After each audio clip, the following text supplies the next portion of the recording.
북한 전역이 발칵 뒤집혔습니다. 평양에서도 가장 잘 나가는 중앙당 고위 간부의 집, 그 중에서도 가장 은밀한 장소인 화장실 깊숙한 곳에서 절대 나와서는 안 될 한국산 물건이 발견된 것입니다. 누구보다 체제에 충성했던 이 간부가 왜 목숨보다 소중한 가문을 통째로 날려버릴 이 위험한 물건을 숨겨두었는지, 과연 이 작은 물건 하나가 어떻게 한 가족의 운명을 송두리째 바꿔놓았을까요? 지금부터 그 이야기를 들려드리겠습니다. 이 영상이 도움이 되셨다면 구독과 좋아요 부탁드립니다. 여러분의 관심이 더 많은 탈북민들의 진실된 이야기를 전할 수 있는 힘이 됩니다. 그 모든 것은 이렇게 시작되었습니다. 여러분도 아시다시피 평양이라고 하면 북한에서도 가장 살기 좋고 선택받은 사람들만 모여 사는 곳이지요. 저 역시 그때는 제가 세상에서 가장 행복한 사람인 줄로만 알았습니다. 우리 고향 평양의 봄은 참으로 아름답습니다.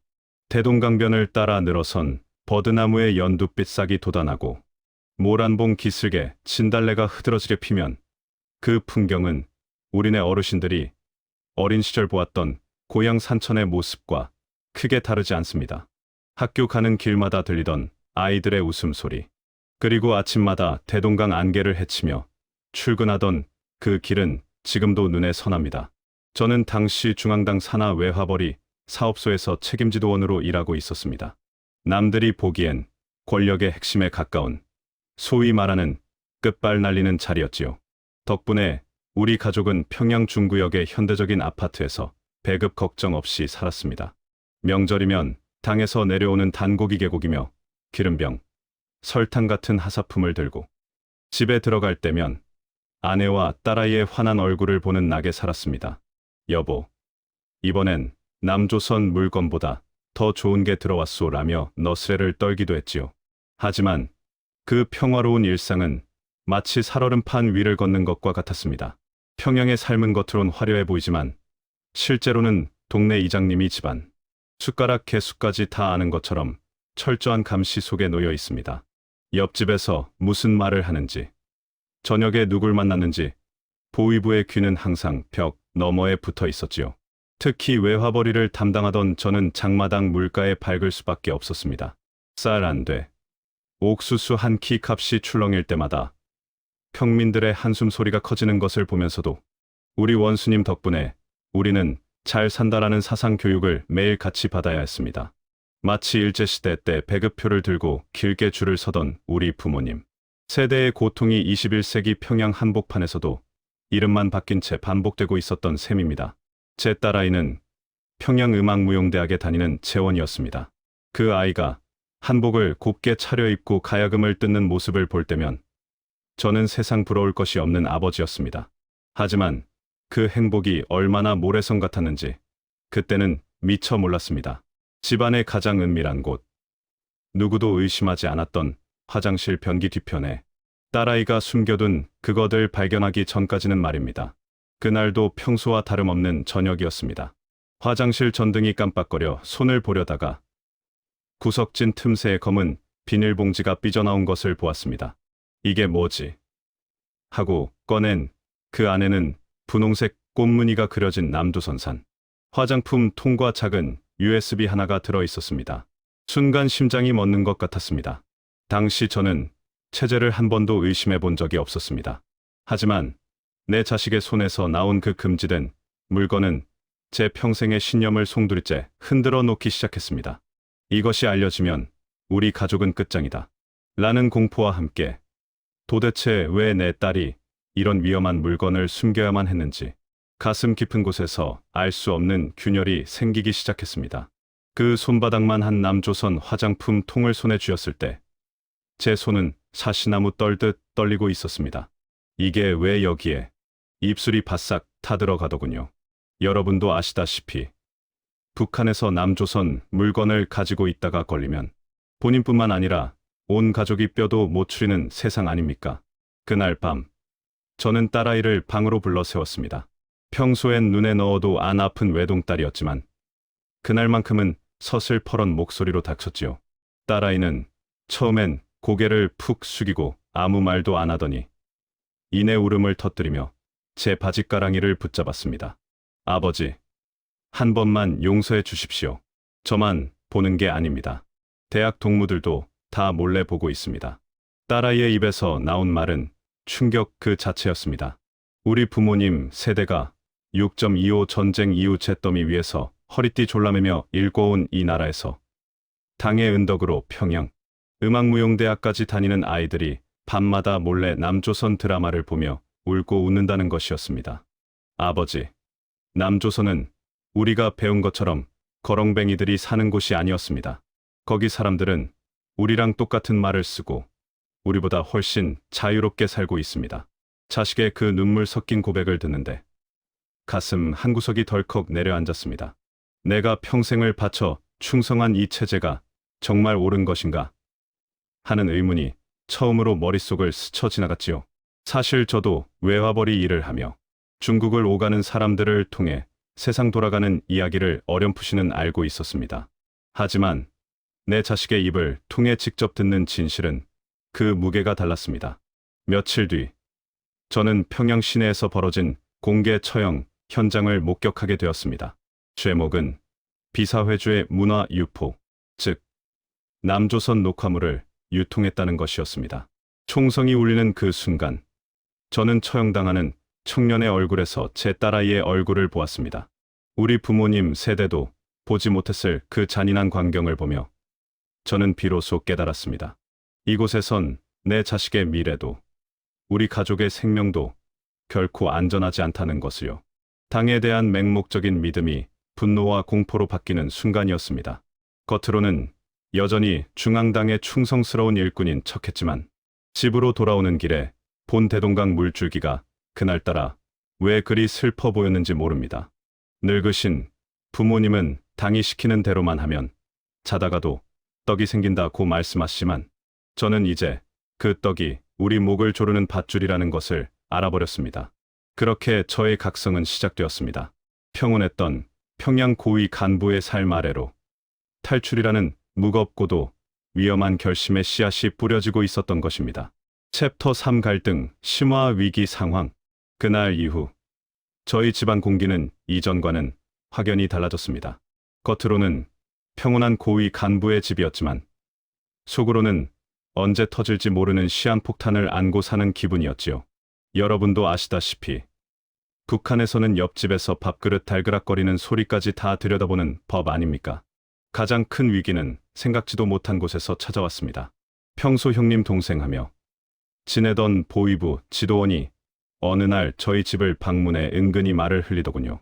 김 동지, 요즘 댁의 따님이 장마당 근처에서 이상한 아이들과 어울린다는 소문이 있소. 중앙당 간부 집안인데 조심해야 하지 않겠나? 그 말을 듣는 순간 제 등줄기에 식은땀이 쫙 흘렀습니다. 그것은 단순한 충고가 아니라 이미 감시망에 걸려들었다는 무서운 경고였기 때문입니다. 설상가상으로 제가 담당하던 외화벌이 사업소의 실적도 바닥을 치기 시작했습니다. 대북 제재가 심해지면서 쌀 한 톨, 기름 한 방울 구하기가 하늘의 별 따기가 되었지요. 예전엔 우리 부모님 세대가 IMF 시절을 겪으며 힘들었다지만 지금 북한의 상황은 그보다 더하면 더했지 결코 덜하지 않았습니다. 배급은 끊긴 지 오래고 장마당 물가는 자고 나면 2배로 뛰어오르니 평양 시민들조차 하루 한 끼 옥수수죽으로 연명하는 집들이 늘어만 갔습니다. 어느 추운 겨울밤이었습니다.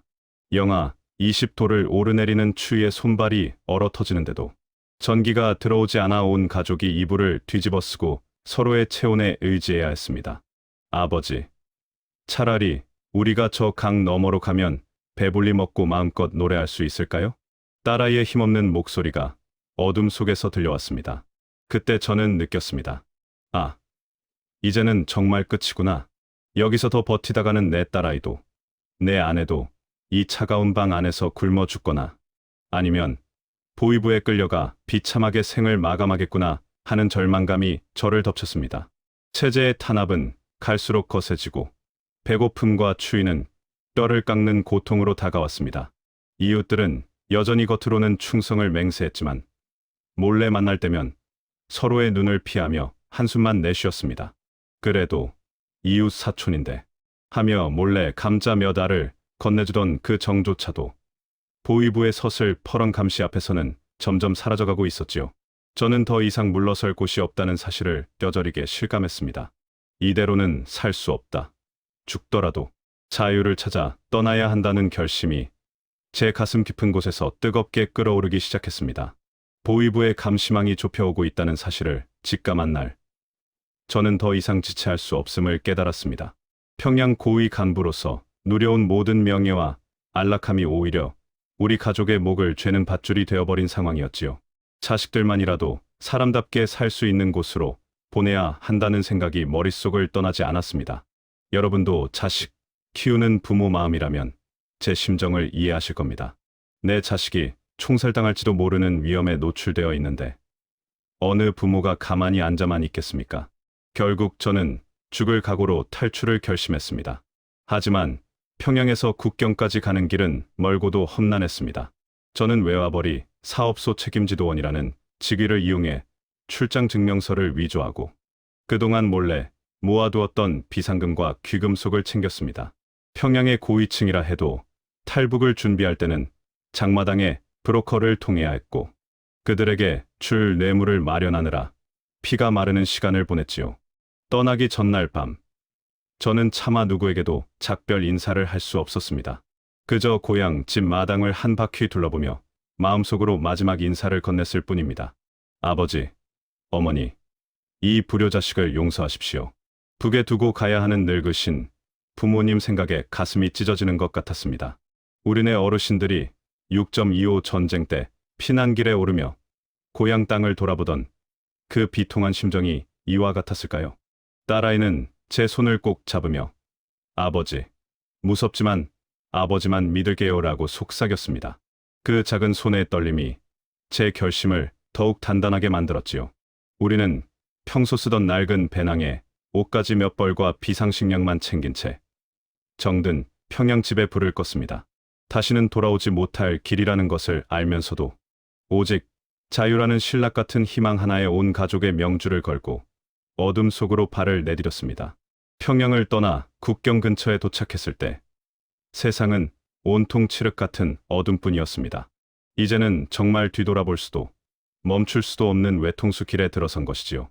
저는 이미 50줄에 들어선 나이였고 평생 펜대나 굴리며 외화벌이 사업소에서 대접만 받던 몸이라 체력은 이미 바닥이 나 있었습니다. 하지만 곁에서 겁에 질려 떨고 있는 아내와 딸아이의 손을 잡으니 어디서 그런 초인적인 힘이 나는지 제 스스로도 놀랄 지경이었습니다.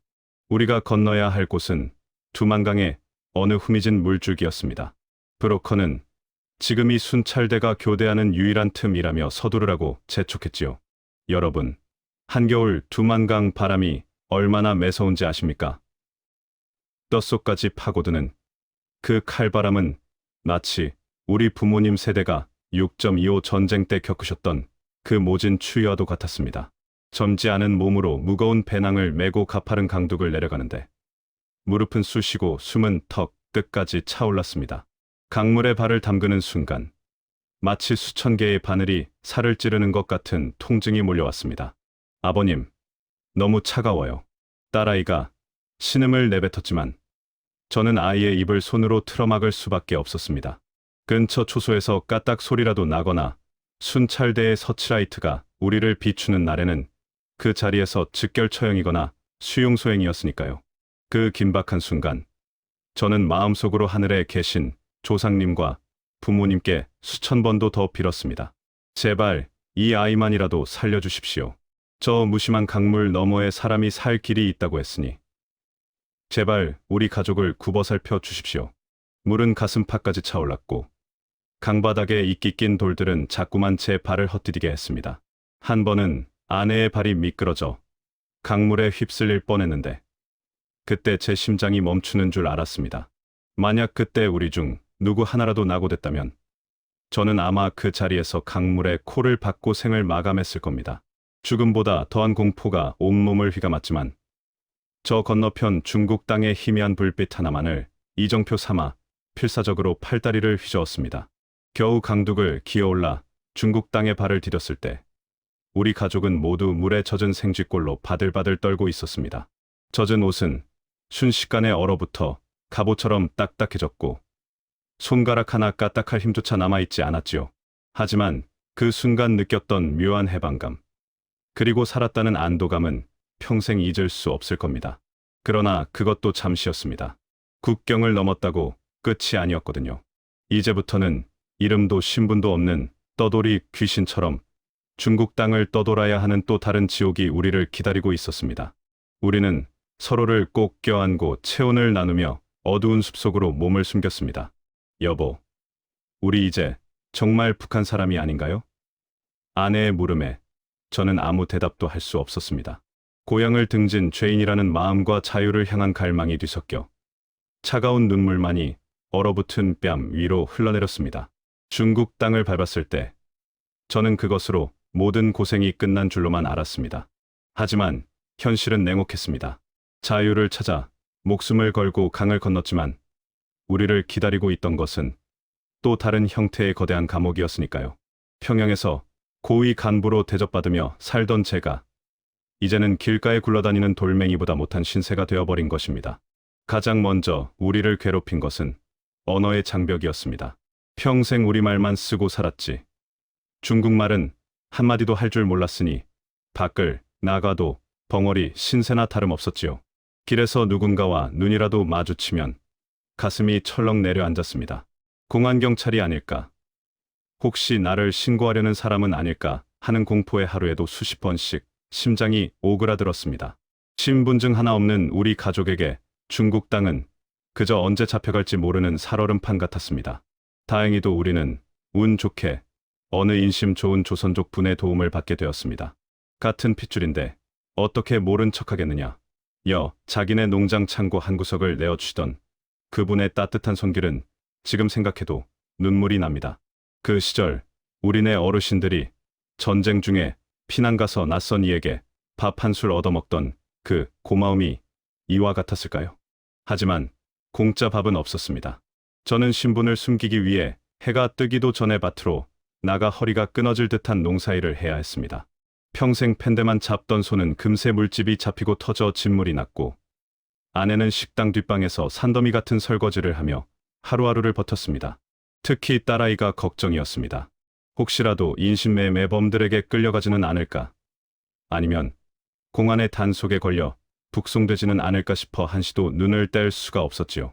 어느 날은 마을에 공안들이 들이닥쳤다는 소식에 온 가족이 캄캄한 옥수수밭에 숨어 밤을 지샌 적도 있습니다.